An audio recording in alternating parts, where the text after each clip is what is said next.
Hai guys, pernah nggak sih kalian kepikiran tentang beragam bentuk permukaan bumi kita? Ada gunung, ada laut, ada lembah, ada sungai, ada pantai, dan ada berbagai jenis permukaan bumi yang lain. Nah, semua itu akan kita pelajari dalam materi kita kali ini tentang struktur bumi. Yuk kita lihat video berikut.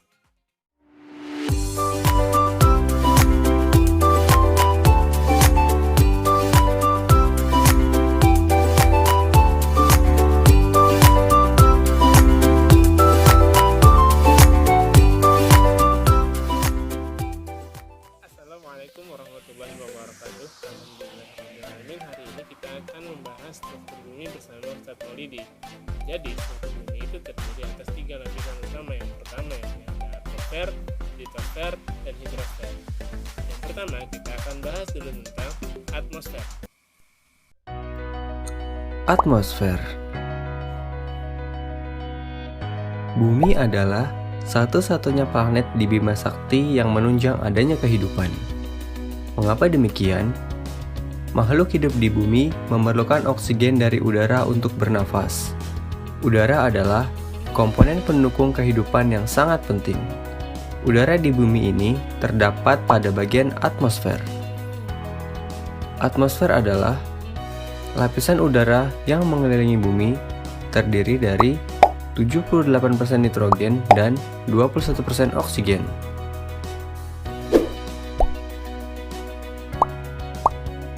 Atmosfer memiliki beberapa lapisan. Yang pertama, troposfer, yang kedua, stratosfer, yang ketiga, mesosfer, yang keempat, termosfer, dan yang kelima, eksosfer.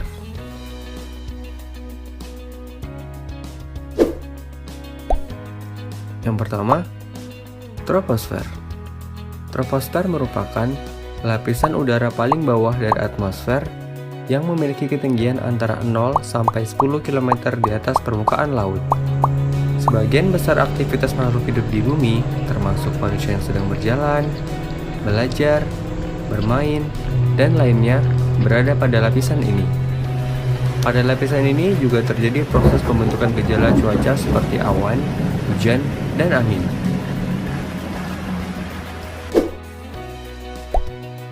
Lapisan yang kedua, stratosfer. Stratosfer adalah lapisan udara yang menunjukkan perubahan temperatur. Lapisan ini berada pada ketinggian 10-50 km di atas permukaan laut. Pesawat terbang pada lapisan stratosfer karena lapisan ini sudah tidak lagi terpengaruh oleh unsur-unsur cuaca sehingga tidak mengganggu penerbangan. Pada lapisan ini juga terdapat lapisan ozon yang berfungsi untuk menyerap atau mengurangi radiasi sinar ultraviolet. Yang ketiga, mesosfer, berada pada ketinggian 85 km di atas permukaan laut. Lapisan ini berfungsi sebagai pelindung bumi dari benda-benda luar angkasa. Saat melihat fenomena meteor, kamu menyaksikan bahwa seolah-olah meteor tersebut melintasi bumi dan menghilang. Namun yang terjadi sebenarnya adalah meteor sedang menuju ke bumi, akan tetapi meteor itu sudah terbakar habis di atmosfer.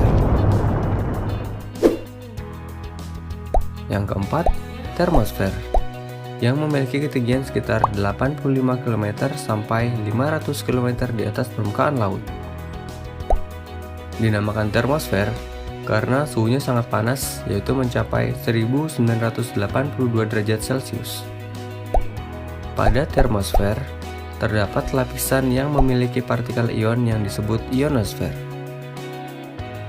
Pada lapisan ionosfer, terjadi proses ionisasi yang menyebabkan terkumpulnya proton dan elektron. Pada lapisan ini juga terdapat fenomena sinar kutub atau aurora.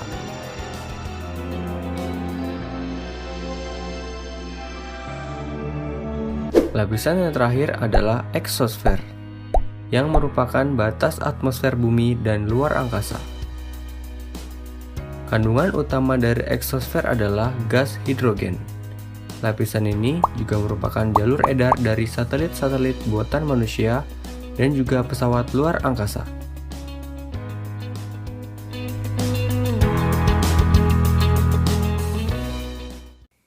Itu tadi adalah tentang atmosfer. Berikutnya, ini adalah tentang hidrosfer. Ini dia Hidrosfer. Perhatikan bentuk bumi berikut ini. Dari sini kita menemukan bahwa hampir 70% dari bagian bumi ini berwarna biru. Warna biru tersebut adalah perairan yang ada di bumi. Hidrosfer adalah lapisan air yang menyelimuti bumi. Air sangat penting untuk kehidupan.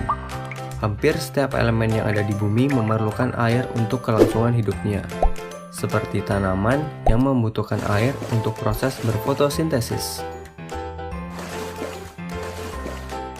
Sedangkan manusia membutuhkan air untuk metabolisme tubuh dan kebutuhan hidupnya.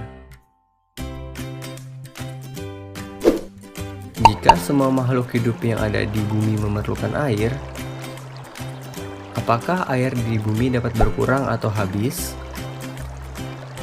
Atau jumlahnya akan bertambah ketika hujan? Atau bahkan tetap? Air di bumi memiliki sebuah siklus yang dinamakan siklus hidrologi atau siklus air. Siklus air adalah perputaran air secara terus-menerus dari bumi ke atmosfer dan kembali lagi ke bumi. Ada 3 jenis siklus air, yaitu siklus pendek, sedang, dan panjang. Siklus pendek terjadi ketika air laut menguap, kemudian terjadi kondensasi atau pengembunan, uap air membentuk awan, kemudian terjadilah hujan, dan kembali lagi ke laut.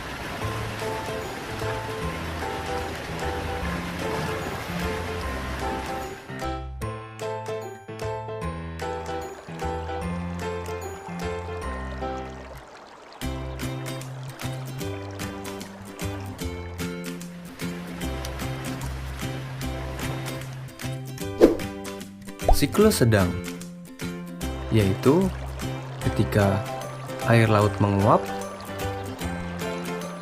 kemudian terjadi kondensasi atau pengembunan, uap air membentuk awan, dan terbawa angin ke daratan, kemudian hujan jatuh di daratan, dan air tersebut kembali menuju ke laut.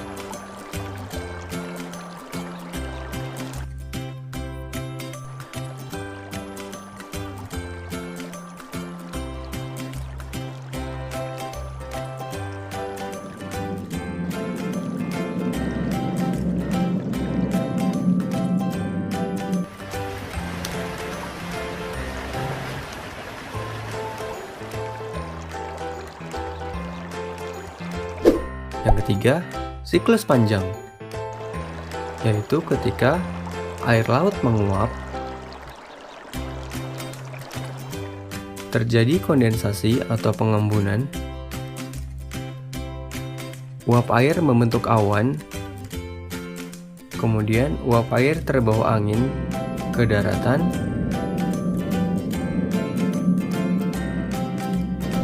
hingga ke pegunungan tinggi, dan jatuh sebagai salju, kemudian terbentuklah gletser. Kemudian air mengalir melalui sungai dan kembali lagi menuju ke laut.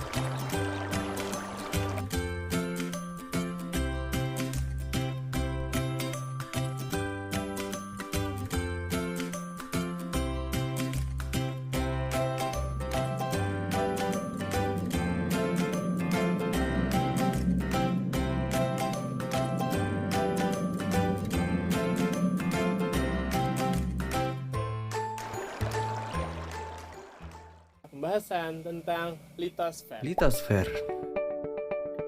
Lapisan tanah memiliki struktur tanah yang berbeda-beda. Contohnya, tanah humus yang dapat digunakan untuk bercocok tanam. Pada bagian tengah, terdapat tanah dengan struktur yang lebih keras, dan pada lapisan selanjutnya tersusun dari bebatuan. Dengan demikian, tanah di bumi memiliki lapisan-lapisan tertentu dengan struktur tanah dan batuan yang berbeda. Litosfer adalah lapisan batuan yang ada di bumi. Dalam arti yang luas, litosfer juga berarti seluruh bagian padat yang ada di bumi, termasuk intinya. Struktur padat di bumi terdiri atas 3 bagian. Yang pertama, kerak bumi yang terbagi menjadi 2. Yang pertama, kerak benua, yaitu kerak bumi yang berada di daratan. Yang kedua, kerak samudra, yaitu kerak bumi yang berada di dalam laut. Struktur yang kedua yaitu mantel bumi yang terbagi menjadi 2, yaitu mantel atas dan mantel bawah. Struktur padat di bumi yang ketiga yaitu inti bumi yang juga terbagi menjadi 2, yaitu inti luar bersifat cairan pekat dan inti dalam yang bersifat pekat namun menyerupai padatan. Berdasarkan struktur bumi, ada 2 teori mendasar yang perlu dipelajari. Yang pertama, teori tektonik lempeng, dan yang kedua, teori gempa bumi dan gunung berapi. Yang pertama, teori tektonik lempeng. Berdasarkan teori ini, kerak bumi dan bagian atas dari mantel bumi terbagi menjadi beberapa bagian. Bagian ini disebut lempeng. Lempeng bersifat plastis dan dapat bergerak di lapisan ini. Ketika lempeng bergerak, akan terjadi interaksi saling menjauh dan memisah. Selain itu, lempeng juga bisa saling mendekat hingga terjadi tubrukan. Apabila 2 lempeng saling menjauh, lempeng tersebut bersifat divergen. Divergen ini akan mengakibatkan peristiwa patahan atau retakan. Ketika 2 lempeng saling mendekat, maka pergerakan tersebut disebut konvergen. Pergerakan lempeng secara konvergen akan mengakibatkan tabrakan antar lempeng. Yang kedua, teori gempa bumi dan gunung berapi. Gempa bumi adalah energi yang terjadi di permukaan bumi akibat pergerakan lempeng. Semakin besar energi yang dilepaskan, maka getarannya akan semakin besar dan kerusakan semakin parah. Begitu juga sebaliknya. Bumi juga melepaskan gelombang atau getaran yang merambat yang disebut gelombang seismik.